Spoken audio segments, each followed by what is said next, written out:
Hey guys, I welcome you all to GSN Law.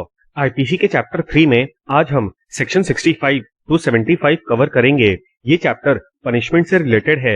Section 64 में हमने sentence for non payment of fine पढ़ा था, जबकि section 65 में अब हम इस सेंटेंस पे लिमिटेशंस की बात करेंगे। इस सेक्शन में कहा गया है कि अगर किसी ने फाइन का पेमेंट नहीं किया है तो उसको जो इम्प्रिजनमेंट दी जाएगी it shall not exceed 1/4 of the maximum term of imprisonment जो कि उस ऑफेंस के लिए दी जाती है। फॉर एग्जाम्पल, मान लीजिए किसी ऑफेंस के लिए मैक्सिमम 8 साल की सजा है। अब कोर्ट ने किसी एक अक्यूज को 8 साल की सजा के साथ साथ 1000 रुपए का फाइन भी लगाया है। अब अक्यूज अगर ये 1000 रुपए नहीं भर पाता तो 8 साल जो कि उस ऑफेंस में मैक्सिमम इम्प्रिजनमेंट है उसके 1/4 से ज्यादा court non payment of fine के लिए सजा नहीं दे सकती। इस केस में 2 साल, मतलब अगर अक्यूज ने 1000 रुपए फाइन नहीं भरा है तो उसको 8 साल की सजा plus 2 years for non payment of fine दिया जा सकता है। अब यहाँ पर ध्यान रखिएगा कि ये जरूरी नहीं है कि कोर्ट एडिशनली सिर्फ 2 साल की सजा सुनाए। हो सकता है कि कोर्ट 1.5 साल की सजा सुनाए या फिर 1 साल की सजा सुनाए, लेकिन 2 साल से ज्यादा की सजा नहीं मिल सकती। ऐसे ही ये मैक्सिमम पीरियड ऑफ पनिशमेंट है, मतलब ये भी हो सकता है कि कोर्ट ने सिर्फ 6 साल की सजा सुनाई हो, बट जब एडिशनल सजा की बात होगी for the non payment of fine तो 2 साल मैक्सिमम लिया जाएगा, because it is the 1/4 of maximum punishment that can be awarded under this provision. इसके बाद सेक्शन 66 में दिया गया है कि नॉन पेमेंट ऑफ फाइन के लिए जो भी इम्प्रिजनमेंट दी जाएगी उसका क्या डिस्क्रिप्शन होगा। इस सेक्शन के हिसाब से such imprisonment can be of any description जो कि ऑफेंडर को सेंटेंस किया गया है। अब आपके मन में सवाल ये होगा कि अगर किसी ऑफेंस में सिर्फ फाइन दिया गया है तो उस केस में क्या होगा। इसका आंसर हमें सेक्शन 67 में मिलता है, और इस सेक्शन के हिसाब से यदि किसी ऑफेंस में सिर्फ फाइन दिया गया है और ऑफेंडर उस फाइन का पेमेंट नहीं करता तो उसको सिंपल इम्प्रिजनमेंट दी जाएगी। लेकिन जो टर्म ऑफ इम्प्रिजनमेंट है उस पे कुछ कंडीशंस हैं जो कि कोर्ट पे लागू होंगी। अब यहाँ पर अमाउंट ऑफ फाइन को ड्यूरेशन ऑफ इम्प्रिजनमेंट से इक्वेट किया गया है, और ये कहा गया है कि अगर 50 रुपए तक का फाइन था तो अक्यूज को 2 महीने तक की सजा मिल सकती है upon the non payment of fine. इसके बाद अगर 100 रुपए तक का फाइन है तो अक्यूज को 4 महीने से ज्यादा की सजा नहीं मिल सकती। इसके अलावा अगर 100 रुपए से ऊपर का फाइन है तो उस व्यक्ति को 6 महीने से ज्यादा की सजा नहीं दी जा सकती। मतलब टोटल 3 कैटेगरीज हैं, एक 50 रुपए से कम का फाइन, दूसरा 100 रुपए तक का फाइन, और तीसरा 100 रुपए से ऊपर का फाइन। इसके बाद सेक्शन 68 में कहा गया है कि जब भी अक्यूज के ऊपर नॉन पेमेंट ऑफ फाइन की वजह से इम्प्रिजनमेंट इम्पोज हुआ है तो वो इम्प्रिजनमेंट उस समय टर्मिनेट हो जाएगा जब वो अक्यूज अपने फाइन को पे कर देगा या फिर प्रोसेस ऑफ लॉ की वजह से उसकी सजा टर्मिनेट हो जाए।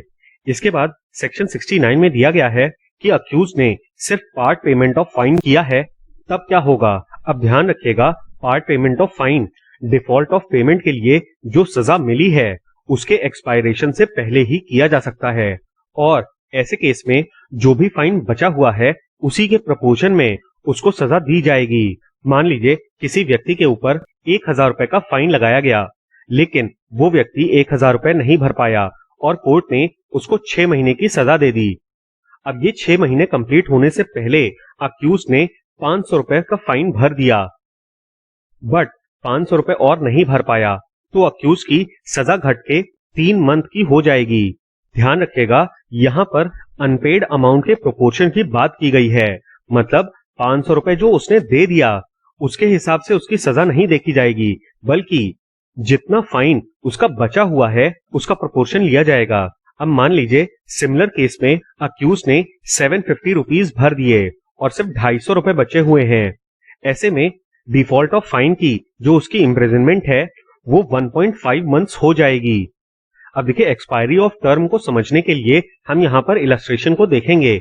ए के ऊपर 100 रुपए का फाइन लगा जिसको वो नहीं भर पाया और उसके ऊपर 4 महीने की एडिशनल इम्प्रिजनमेंट लगी for the default of payment.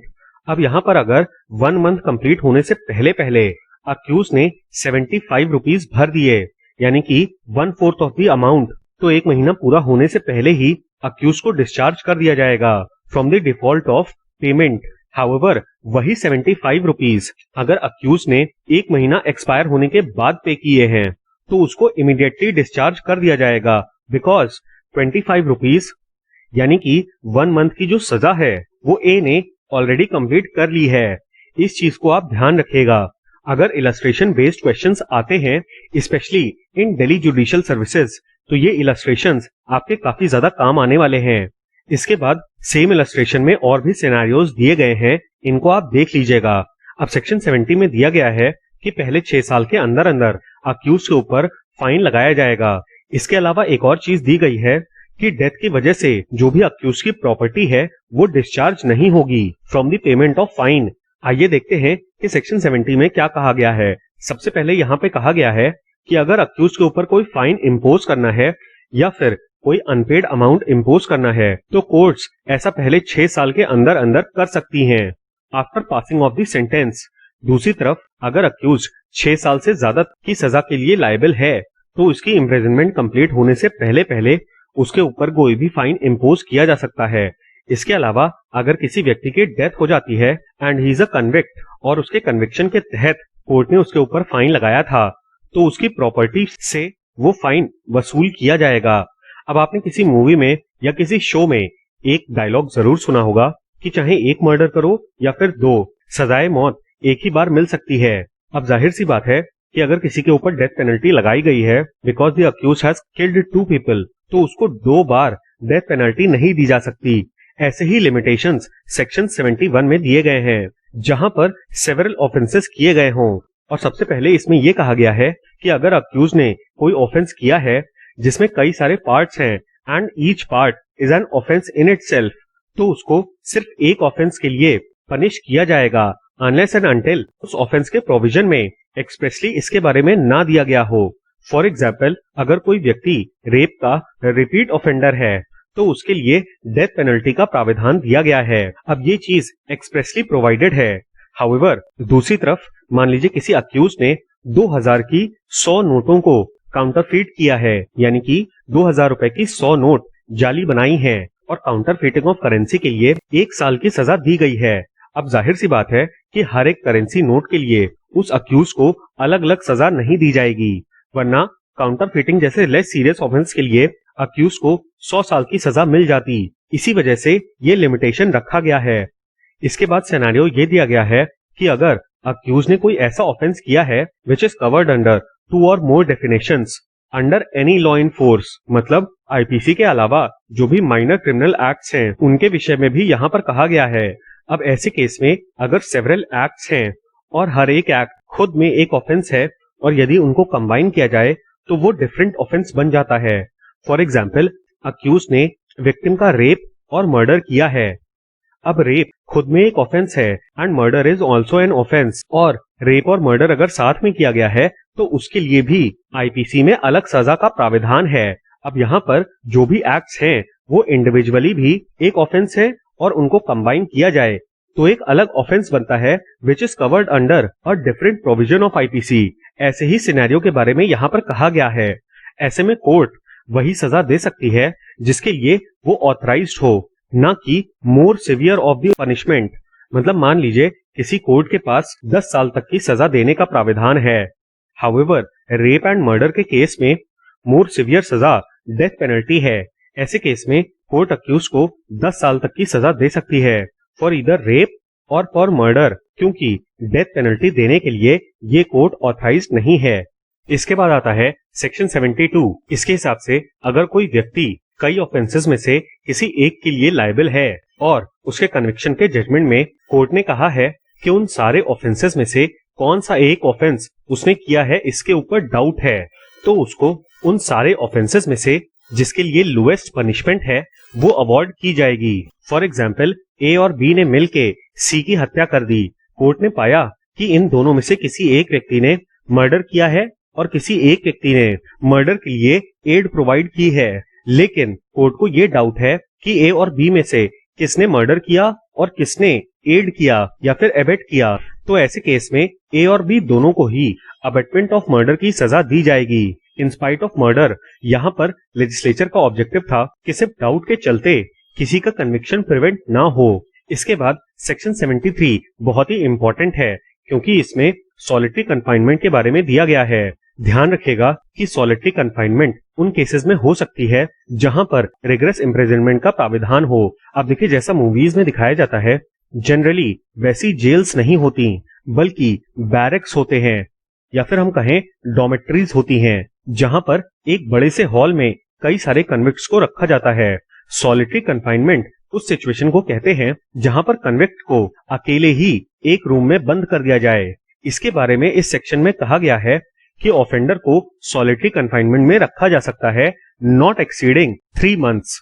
इसके बाद कुछ सिनेरियोज दिए गए हैं कि टोटल ड्यूरेशन ऑफ इम्प्रिजनमेंट के हिसाब से सॉलिटरी कंफाइनमेंट का ड्यूरेशन क्या होगा। इसमें सबसे पहले है कि यदि कन्विक्ट को 6 महीने या उससे कम की सजा मिली है तो सॉलिटरी कंफाइनमेंट का टर्म 1 महीने से ज्यादा नहीं हो सकता। दूसरी तरफ अगर 6 महीने से ज्यादा लेकिन 1 साल से कम की सजा है तो उस कन्विक्ट को 2 महीने से ज्यादा सॉलिटरी कंफाइनमेंट में नहीं रखा जा सकता। तीसरा सिनेरियो है कि यदि 1 साल से ऊपर की सजा है तो उस व्यक्ति को 3 महीने से ज्यादा की सॉलिटरी कंफाइनमेंट की सजा नहीं दी जा सकती। सेक्शन 74 में एडिशनल लिमिटेशन दी गई है इन केसेस ऑफ सॉलिटरी कंफाइनमेंट, और इसमें यह कहा गया है कि सॉलिटरी कंफाइनमेंट एक बार में 14 दिन से ज्यादा का नहीं होना चाहिए, और 2 सॉलिटरी कंफाइनमेंट्स के बीच में क्या ड्यूरेशन होगा इसके बारे में भी कहा गया है। लेकिन पहले हम फर्स्ट पार्ट को समझने की कोशिश करते हैं। इसका सिंपल सा अर्थ यह है कि मान लीजिए किसी व्यक्ति को 2 महीने की सॉलिटरी कंफाइनमेंट की सजा मिली है। ऐसे में उसको एक ही बार में 2 महीने की सॉलिटरी कंफाइनमेंट की सजा नहीं मिलेगी, बल्कि इसका एग्जीक्यूशन पार्ट्स में होगा और हर पार्ट 14 डेज का होगा। अब 14 डेज के जो पार्ट्स हैं उनके बीच में कितना डिफरेंस होगा इसके बारे में कहा गया है कि अगर टोटल इम्प्रिजनमेंट की ड्यूरेशन 3 महीने से ज्यादा की है तो 2 सॉलिटरी कंफाइनमेंट्स के बीच में 7 दिन से ज्यादा का इंटरवल नहीं होगा इन एनी 1 मंथ। अब आपको यहाँ पर समझ आ रहा होगा कि यहाँ पर 3 महीने की जो कंडीशन दी गई है ये इसलिए है because maximum duration of solitary confinement can be 3 months.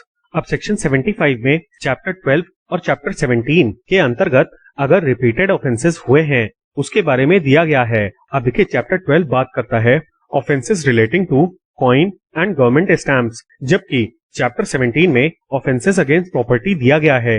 अब इन दोनों ही चैप्टर्स के तहत अगर किसी व्यक्ति को 3 साल से ज्यादा की सजा मिली है और उसके बाद भी उसने सिमिलर ऑफेंसेस किए तो उसको सब्सिक्वेंट ऑफेंसेस के लिए या तो इम्प्रिजनमेंट फॉर लाइफ दिया जा सकता है और या फिर 10 साल तक की सजा दी जा सकती है। तो ये था हमारा एनालिसिस सेक्शन 65 से 75 ऑफ आईपीसी का। उम्मीद है कि आपको ये वीडियो पसंद आया होगा।